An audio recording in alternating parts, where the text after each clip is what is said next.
Welcome everyone. In this video we will check custom APIs in detail. In one line I would say create APIs using custom code using all featureful APIs of API Maker. Let's create simple custom API. We'll click on this add new button. We'll give the name here.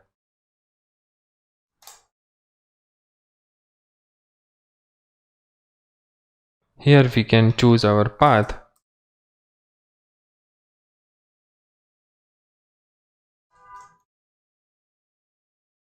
Like this.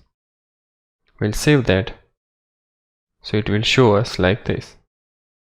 When we click on test, we can click on this code. We'll simply send it and we'll get the output. Click on this save button or type Ctrl S or Command S. Your changes will be saved in that custom API. Now in this editor, if you do any change and just send it, your output will be dependent on this change, but actual custom API will still have this old hello world, not world 2. For example, when you are doing your changes here and you run the code, you will see output based on your change, but when you hit the actual API via front-end or any mobile application, you will still see hello world. You will see your changes after the save.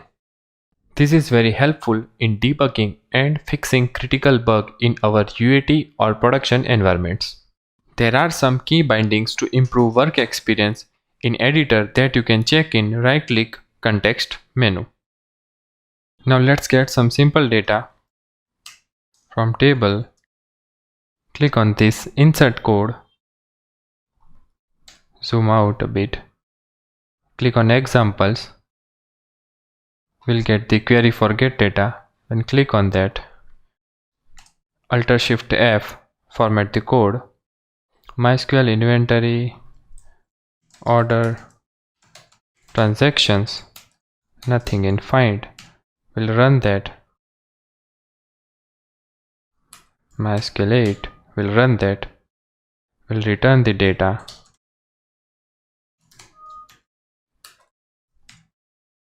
We are getting those data. It is as simple as that. Those find join queries, deep populate queries will also work in the same way in custom API code. For example, let's paste our previous payload. In find we are passing these nested properties find join, and in deep we want to populate product ID, category ID, order ID and customer ID. We'll send and we'll get those same data in the same way. If you want to log something, we have facility for that also. g.logger.log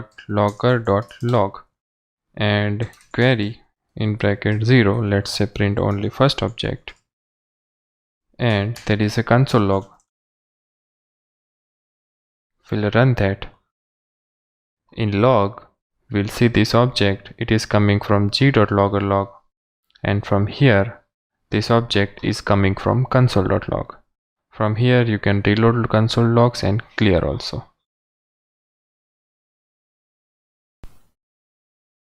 We have support for Git, but if you want to maintain multiple versions of API code, you can do that and activate different version in just one click.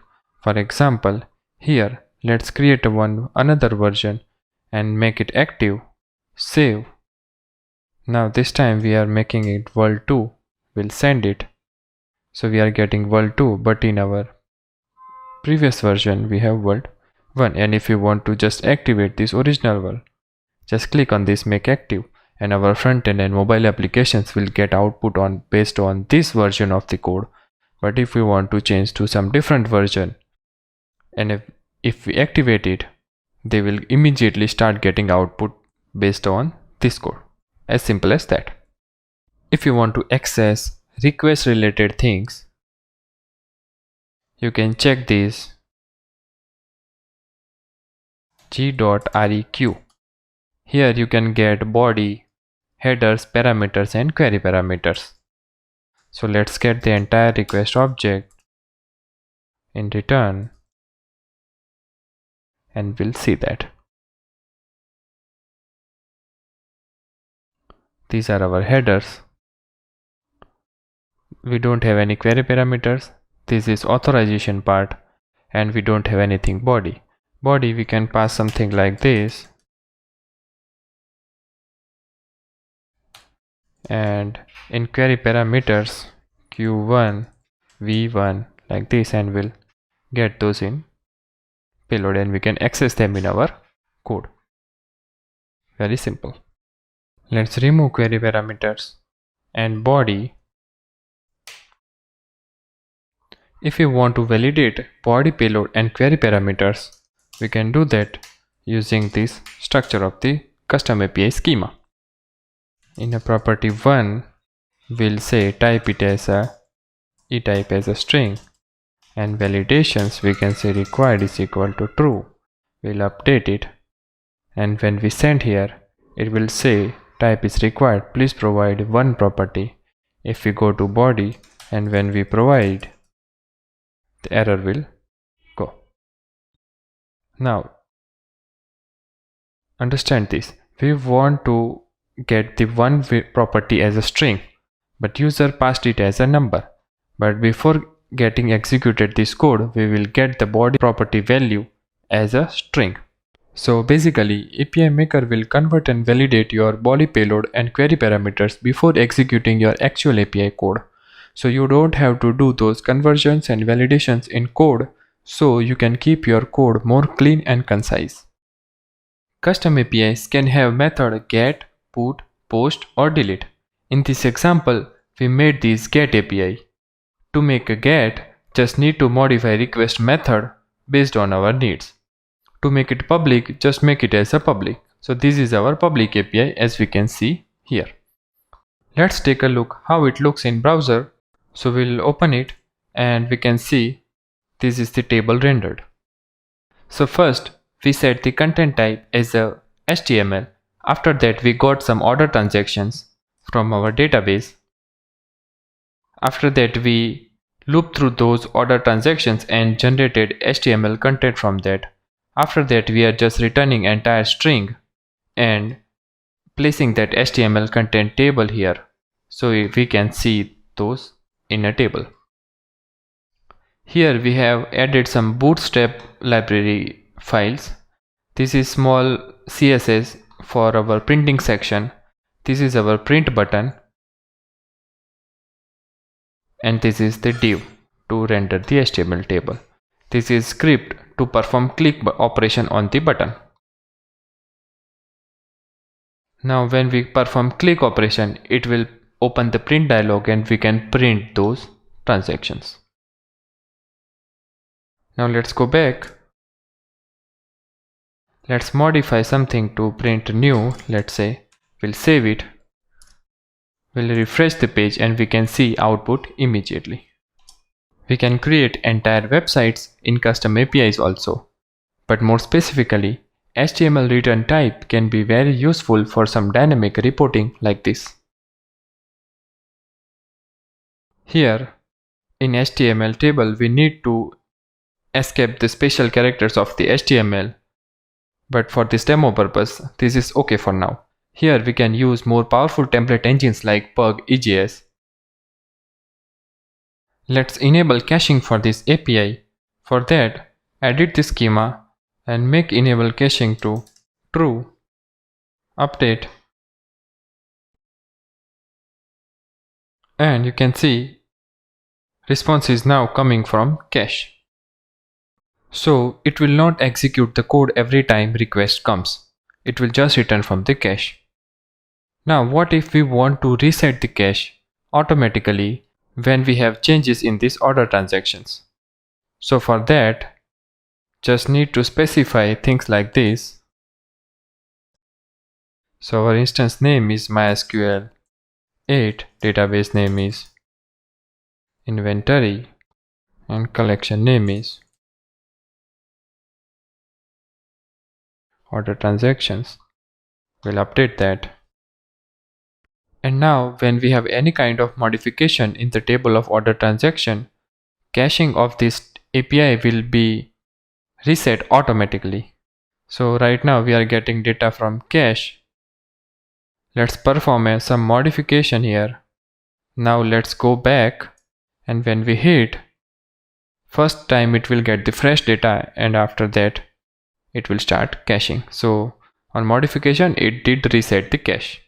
Let's say if you want to get data in XML format, go to header, select the XML, press the send button, and we'll get the data in XML. So if you just passed header value in text XML, it will get the XML data. If you pass it as a YAML, we'll get the YAML data in a response.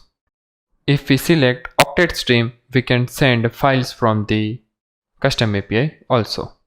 Custom API is very capable of streaming huge amount of files, so it will use the Node.js streams to send the big files to the users. Custom API can also be used to return JPG, PNG, GIF or any kind of binary files. For more examples, please check our documentation of Custom API. To write common code, you can use this utility class feature. For that, let's create one class. We can create different levels for those to organize them properly. Level 2, level 3, and inside that we'll have a general utils. Level 1, level 2, level 3 and general utils. Now we'll create one method, get employees. We'll paste this code. We'll return these employees. This is going to be our async function. Now G we need to pass from that. Port star is a T from, and G is going to be T.IAM global. So inside that we have all these functions. So our types are also proper. Now let's press the button or click on Ctrl S. Now import that utility. Import star as general utils from. Now press Ctrl space and type general utils. It will fill up automatically. Now we'll get employees, await G general utils dot get employees, and we'll just pass that, and we'll return employees. We'll execute that code, and we are getting the result. So this is how we can write some common code and organize them in a utility classes. Let's see sandbox settings. Here you can manage sandbox count, and in one CPU core API Maker will create one process, and for one process we'll have these many sandboxes. So ideally it should be 1 or 2.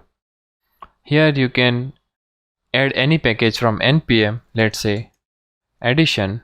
We'll search that, and from npm you can add any package. Select that, select version you want, and click on save. That package will be added. You can click on that and you can remove also. You can use these packages in code of custom API or anywhere you can use them. From this section you can manage your Docker file. If you click on this reset button, it will fill up the current Docker file. You can modify that file for your needs. Let's say we want G++, Make and Python 3, so it will add them. And do not modify these below script. If you want to use default Docker file, just clear that and press Ctrl S. By default, all the origins are allowed. But if you insert any entry in this, only those domains will be allowed to hit APIs.